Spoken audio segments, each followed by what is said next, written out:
এই যে ভাবি যেমন দুনিয়াটা ছেড়ে চলে গেছেন, আপনারা সবাই অনেকে কোশ্চেন করতেছেন যে বাচ্চাটার কথা একবার চিন্তা করলো না। তখন আসলে বাচ্চার কথা মানে মাথায় আসে না। গতকালকে আমরা একটা নিউজ সবাই দেখছি যে এরকম এরকম একটা ভাবে একটা স্টেপ নিছে খুব বাজে ভাবে, যেটা আসলে আমাদের কারোই আসলে উচিত না স্টেপটা নেওয়া। আর আমি হচ্ছে সকালবেলা কিছু স্টেপ নিছি যে যেটা হচ্ছে আমার কাছে মনে হয়েছে যে জরুরি দুইটা কারণে। সেটা হচ্ছে এক মানে ওর আমার যে বর্তমানে যে আমার হাজব্যান্ড আফজাল সুজন, যাকে আপনারা সবাই মোটামুটি চিনেন, তার ব্যাপারে কিছু কথা ক্লিয়ার করতে। তার সবার আগে আমি বলে দেই যে আমাদের এটা লাভ ম্যারেজ, আমাদের 2 বছর সম্পর্ক, এরপরে হচ্ছে বিয়ে, 6 বছরের সংসার। আর আমাদের একটা 3 বছর শেষ হলো, 4 বছরের একটা ছেলে সন্তান আছে। প্রথম থেকেই সে আমার গায়ে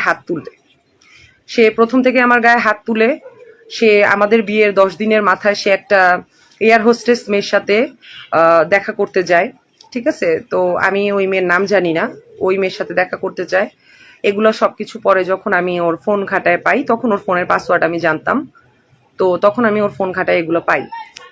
তো এরপরে যখন আমি তাকে এগুলো নিয়ে কোশ্চেন করি, সে তখন আমাকে আমার মার সামনে, আমার বাসায় আমার মার সামনে আমাকে মারে, যেটা আমার মা নিতে না পেরে আমার মা অজ্ঞানের মতন হয়ে যায়। এরপরে সে আমাকে মানে আমাকে প্রায় জোরাজোরি করে আমার বাসা থেকে, আমার আব্বু চাইছিল যে তোমরা বিয়ে করছো ঠিক আছে, আমরা একটা ফাংশন করে, আমার তো একটা মাত্রই মেয়ে, আমি উঠাই দিব, কিন্তু তার ফ্যামিলি কেউ এটা চায় নাই। তারা সবাই বলছে যে ফাংশন করার টাকা নাই, ঠিক আছে, ফাংশন করার টাকা নাই, কোনো কিছু নাই, এগুলো কোনো কিছু হবে না, তুমি এমনি চলে আসো, যেহেতু বিয়ে হয়ে গেছে এমনি চলে আসো। তো এটা বলার পরে তো এরপরে হচ্ছে আমি যখন মানে ওর বাসায় যাই, ও যেদিন আমাকে ওই বাসায় নিয়ে যায় সেদিনও সে আমাকে কিছু একটা বিষয় নিয়ে, আমার আসলে মনে পড়তেছে না, কিছু একটা বিষয় নিয়ে ওর সাথে আমার ঝগড়া বিবাদ হয়েছে, যার কারণে ও আমাকে পুরোটা রাস্তায় সিএনজির মধ্যে মারতে মারতে নিয়ে যায় ওর বাসায়। আমার জামার পিছনে চেন ছিল, ওই চেনটা ভেঙে গেছে পর্যন্ত ঘুষির চোটে, ঠিক আছে, ইভেন ওর হাতও কাটছিল আমাকে মারধর করার সময়। যাই হোক, তো এরপরে শ্বশুর বাড়িতে যাওয়ার পরে মেন্টালি ট্রমা, এত কিছু মারধর, এগুলা আমার প্রতিনিয়ত সহ্য করতে হইতো আমার বাবু কনসিভ হওয়ার আগ পর্যন্ত। আপনাদেরকে আমি আমার লাইফের জাস্ট কিছু ট্র্যাজেডির কথা তুলে ধরতেছি, আই হোপ আপনারা বুঝবেন। আমার যখন বাবার হচ্ছে অপারেশন হবে, সেটা হচ্ছে 2021-এর কথা বলতেছি আমি, অপারেশন হবে, তখন হচ্ছে রোজার সময় ছিল, ডেটটা পড়ছিল হচ্ছে আব্বুর অপারেশনের রোজার ডেটের মধ্যে। তো আমার বাবা যেহেতু হসপিটালে আছে, আমি একটা মেয়ে হিসেবে আমি কেন আমার বাবার কাছে যেতে পারবো না, আমি কেন আমার বাবার পাশে থাকতে পারবো না, কেন? আমাকে কেউ উত্তর দিতে পারবেন? তো এরপরে আমি যখন হচ্ছে মানে আমার বাবাকে প্রায় প্রতিনিয়ত আমি তাকে দেখতে যাইতাম, তারপরে হচ্ছে আমি আমার আব্বুর সাথে হসপিটালে থাকতাম, এগুলা নিয়েও তারা হচ্ছে খুব আমার সাথে ঝগড়াঝাটি করে।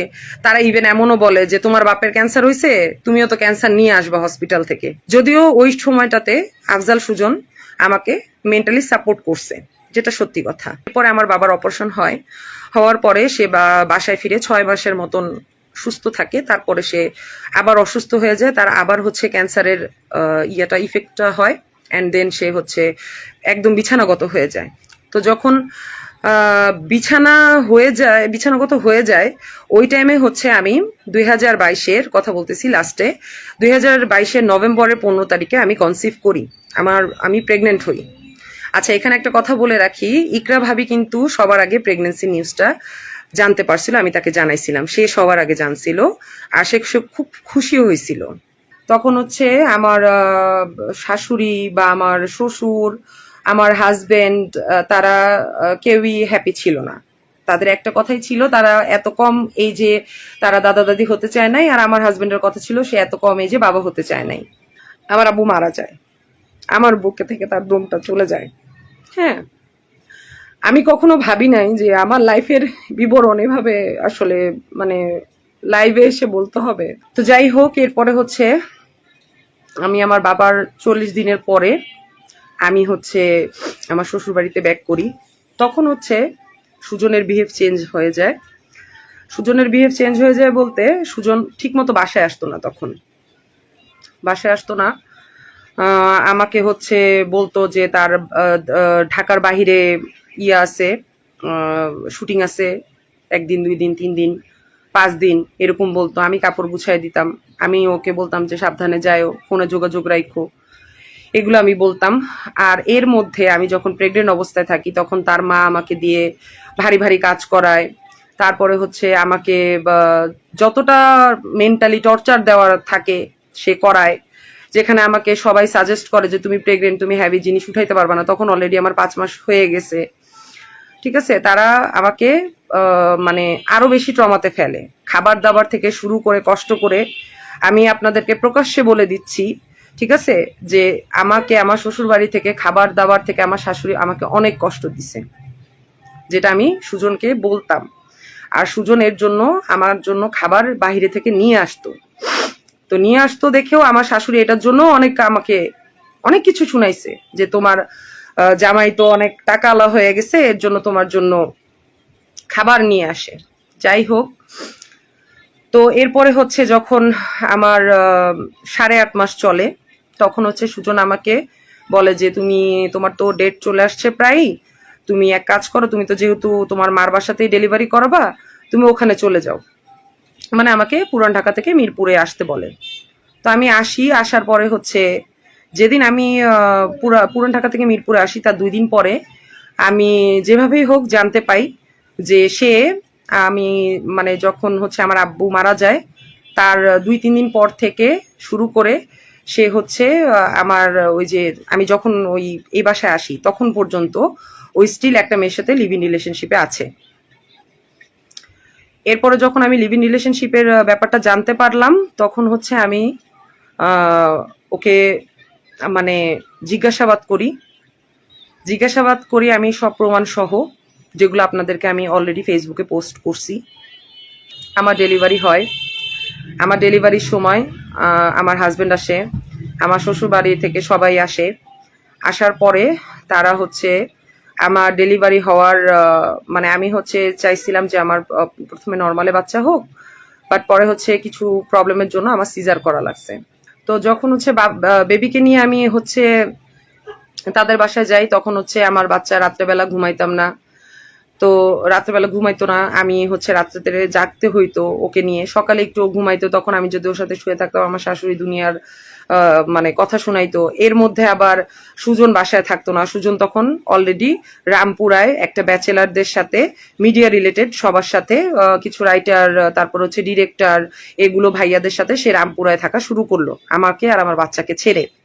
আমি যখনই ওকে ফোন দিতাম, ওকে বলতাম, ও আমার কাছে আসতো 1 মাসের মধ্যে 1 দিন, এরকমও দিন গেছে, ঠিক আছে। বাচ্চাকে ও মানে এরকম আছে না যে বাচ্চাকে টেক কেয়ার করা বা এসব, এরকম কোনো কিছু ওর মাথার মধ্যে ছিল না। তো এগুলো দেখতে দেখতে আর আমার শ্বশুর বাড়ির এগুলো সবকিছু মানে আমার বাচ্চার খাবার থেকে ডাইপার থেকে শুরু করে সবকিছুর কষ্ট পাইতে পাইতে পাইতে পাইতে আমি লাস্টে আমি ডিসিশন নেই যে আমি আমার মায়ের বাড়িতে চলে আসবো আমার বাচ্চাকে নিয়ে, আমি শ্বশুর বাড়িতে আর থাকতে পারবো না। আর সুজনকে আমি বলি যে তোমার যদি আমার সাথে সংসার করার ইচ্ছা থাকে তুমি আমাকে নিয়ে সেপারেট হও। তো এরপরে হচ্ছে যখন আমি আমার মায়ের বাড়িতে এসে 4 মাস থাকলাম, তখন আমার বাচ্চার বয়স 11 মাস। এরপরে 4 মাস পরে সে সুজন তো আলাদা হবেই না, তার ফ্যামিলিকে ছাড়বেই না। কারণ হচ্ছে একটাই, সে ওই যে রামপুরাতে যে রংলীলা করে বেড়াইতো সেটা তো আমাকে নিয়ে সেপারেট হলে সে করতে পারবে না। আমার তো তখন আমাকে টাইম দিতে হবে, আমার সাথে সাথে থাকতে হবে এইসবের জন্য। তো 4 মাস পরে সে আমাকে রামপুরায় নিয়ে যায়। রামপুরায় নিয়ে যাওয়ার পরে সে যেই ব্যাচেলার বাসাটায় থাকতো সবাইকে উঠাই দিয়ে সে এবং একজন রাইটার ভাইয়া আছে, ওরা 2জন মিলে 2টা রুম নেয়। 2টা রুম নেওয়ার পরে আমরা হচ্ছি ওখানে থাকা শুরু করি আমার বাচ্চাকে নিয়ে। তো এরপর ওখানে যাওয়ার পরে ওখানকার দারোয়ান আর দারোয়ানের বউ আমাকে জানায় যে এখানে আমি আসার আগে এখানে নাকি একটা মেয়ে প্রায় আসতো ওদের বাসার ওখানে, মানে আমরা যে বাসা উঠেছিলাম সেই বাসা নাকি আসতো। আর এমনকি আমি ভিডিও কলে ওই মেয়েকে একদিন দেখেও ফেলছি। হ্যাঁ, সুজনের ক্যামেরাটা ভুল করে ওই ওই পাশ হয়ে যাওয়ার জন্য আমি মেয়েটাকে দেখে ফেলছি। পরে আমাকে বলছিল যে ও একজনের বোন হয়। তখন আমি বলছিলাম যে একজনের বোন হইলে ব্যাচেলারদের সাথে কেন থাকে। তো আমি তখন ওকে বলছিলাম যে একটা ব্যাচেলার একটা মেয়ে কিভাবে ব্যাচেলারদের সাথে থাকে, এটা কি উচিত? এটা তো ঠিক না। তো যখন আমি এটা বলি, বলার পরেও আমাকে অনেক বুঝ টুজ দেয়। তো এরপরে হচ্ছে আমি তারপর আমি চুপচাপ সংসারটা করতে চাই। সংসারটা করার পরে যতদিন আমি দেখছি ওকে ছাদের মধ্যে, ওইটা হচ্ছে রুফটপের বাসা ছিল, হ্যাঁ রুফটপে রুম ছিল। তো যতদিন আমি দেখি সে হচ্ছে নেশার মধ্যে জড়ায় থাকতো, এমনকি তার কাছে ডিরেক্টর হোক, তারপরে হচ্ছে তার ফ্রেন্ড সার্কেল হোক, সবাই হোক, তো সবাই নেশায় আড্ডায় খুব মজ মাস্তিতে থাকতো।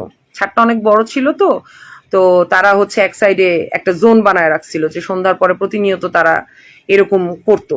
হুম। তো তাকে আমি কখনো এগুলা নিয়ে বাধা দেই নাই, কারণ আমি চাই নাই যে এগুলোর জন্য সে আমাকে ভয় পাক বা আমার কাছ থেকে পালায় পালায় বেড়াক, এরকম আমি চাই নাই। আমি ওকে কখনোই আমি ওকে মানে আমার কি বলবো, চামচা জামাই হয় না, ওরকম টাইপের আমি ওরকম করতে চাই নাই। তো এরপরও আমার সাথে ওর আমাকে শারীরিকভাবে মানসিকভাবে টর্চার করা ও বন্ধ করে নাই, ও চালায় গেছে। ও সবসময় কন্টিনিউ করতো, এমনকি ও আমাকে মারধর করে আমার মাকে ফোন দিয়ে পর্যন্ত বলতো যে আমি আপনার মেয়েকে মারছি, আপনার মেয়ে আমার সাথে তর্ক করছে তাই আপনার মেয়েকে আমি মারছি। সামান্য একটা হাজব্যান্ড ওয়াইফের মধ্যে ঝগড়া হইতেই পারে, এটার জন্য আমাকে মারছে সেটা আমার মাকে ফোন দিয়ে বলতো, যে কিনা বিধবা একটা মানুষ, তার মাথার উপরে কেউ নাই, তাকে ফোন দিয়ে সেটা বলতো। 2024 জুলাইয়ের এই যে যুদ্ধটা হইলো, তার পরে সে হচ্ছে সিলেটে যায়। সিলেটে যাওয়ার পরে সে শুটিং এর কথা বলে সে সিলেটে যায়। সিলেটে যাওয়ার পরে সে সেখানে একটা নায়িকা আছে, সেই নায়িকার সাথে সে কি করে না করে আমি জানি না, বলতে পারি না সে কি ফিজিক্যালি তার সাথে ইনভলভ হয় কিনা জানি না, বাট ওই মেয়ে তাকে বিভিন্ন প্রকার ভিডিও, ছবি, তারপর তার সাথে ভিডিও অডিও কলে কথা বলে। যখন এই জিনিসটা আমার চোখে পড়ে হঠাৎ করে, তখন সে অস্বীকার করে, সে বলে এই মেয়েটা আমার একটা ফ্যান মেয়ে হয়, অথচ সে যে তার সাথে শুটিং করে আসছে সে সেটা আমার কাছে হাইড করে। পরে যখন ওই মেয়ের সাথে কথা বলি, জানতে পারি, তখন আমি বুঝতে পারি যে ওই মেয়ের সাথে ওর শুটিং হয়েছে, ও নায়িকা ছিল।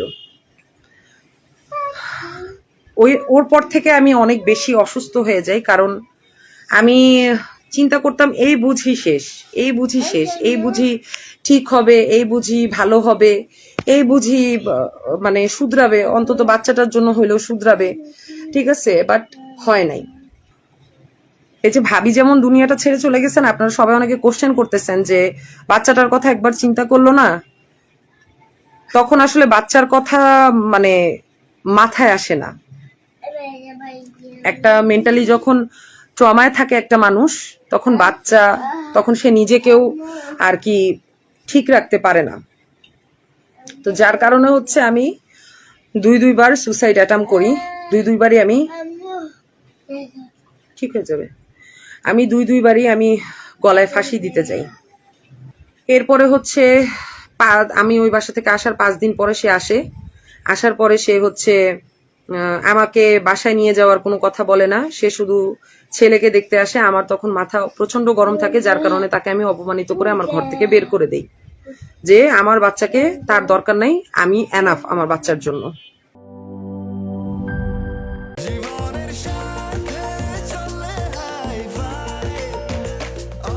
স্বাস্থ্যকর অল টাইম, সব সময় অল টাইম হেলদি লাইফ।